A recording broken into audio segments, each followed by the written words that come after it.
Hey guys, me and Dave. It's 8/25/2020 Tuesday night. So I want to do a little video tonight.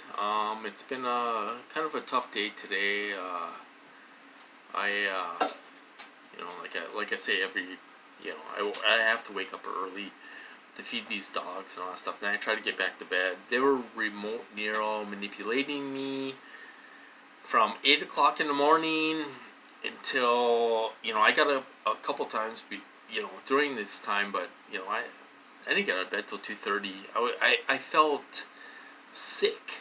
They're making me feel sick to my stomach. I mean, I threw up a little bit today. They can do all kinds of things with these frequencies, and they can make you feel sick. Make you feel like you have the flu or something, and so that's what they were doing. I threw up a little bit this morning and went back to bed. I was in bed, until 2:30 in the morning, and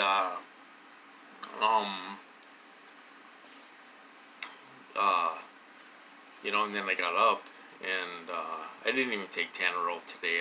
I wasn't up to it. I didn't have an appetite or anything, and I didn't even make supper. I had a sandwich for supper and all this stuff. Just didn't feel like cooking. I just didn't feel like doing anything. I was laying on my bed most of the day and all this stuff, and then I laid down from like 5:30 until 7:15, and it's just been a tough day today. Getting nailed, off and on, and stuff. They when they hit me, they hit me with these freaky frequencies that can make you feel agitated. They can make you feel like you're going crazy. Honestly, they feel like you're losing your mind. They all these different frequencies. I don't know why they only use it on me. Why do I get it so? They give me time off, but when I get hit hard. I get hit really hard. Why did they do that to me?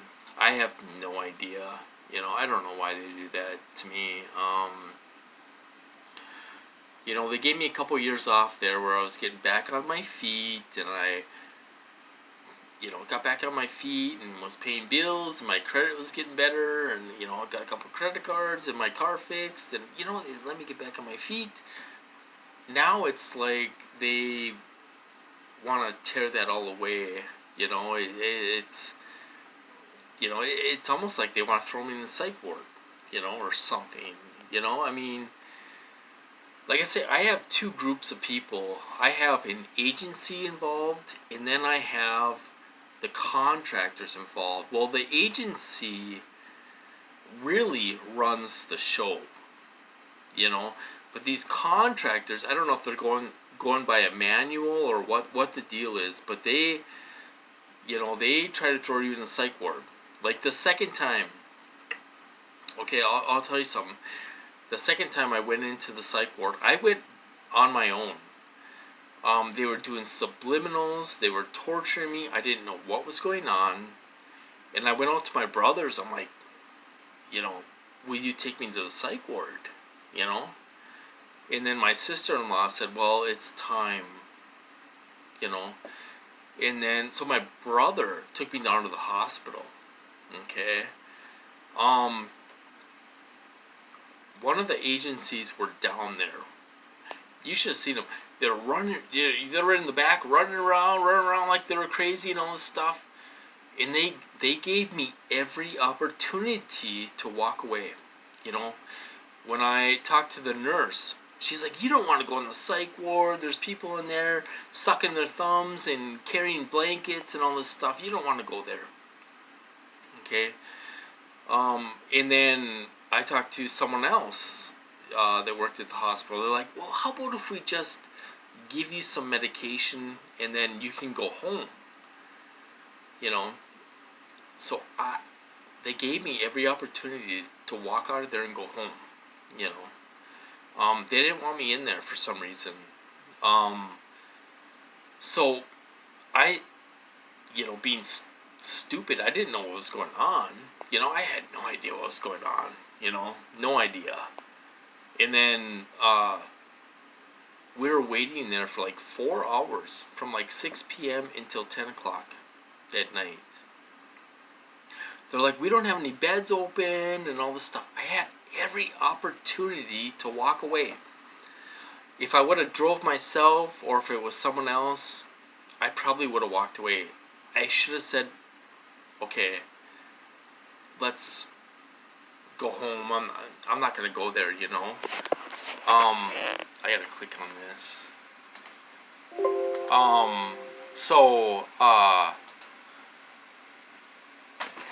They gave me every opportunity to walk away.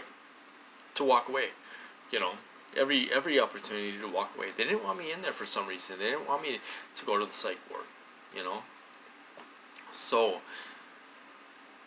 I didn't know what was going on. I stayed there. And then 10 o'clock, they're like, well, we have a bed open. A bed opened up. So during the time, from 6 p.m. until 10 p.m., they had 4 hours. 4 hours to get it set up. They put me in a fake psych ward. It was fake. They had all perps in there. All they did, it's not magic or anything like that, you guys. All they did was take over an empty section of the psych ward. That's all they did. And they filled it with perps. That's all they did. So that's what they were doing for the last 4 hours. And then they're like, okay, well, a bed opened up. You can go up there. And the first night was okay. I had a roommate in there, older guy. They let me sleep. After that, I got tortured for 11 days. 11 days, real bad torture. They made my heart feel like it was gonna pound out of my chest. I think they were drugging me up. They were torturing me. They were trying to put suicidal thoughts in my head. Like, go into the bathroom and try to hurt yourself with a shower curtain. I mean, they were doing all these things. The doc, it was skit after skit after skit. They were acting. They were doing all these different skits throughout the whole time, and they let me sleep one night. I was sleep deprived for 10 days. They let me sleep one night. I was in there. One night they let me sleep.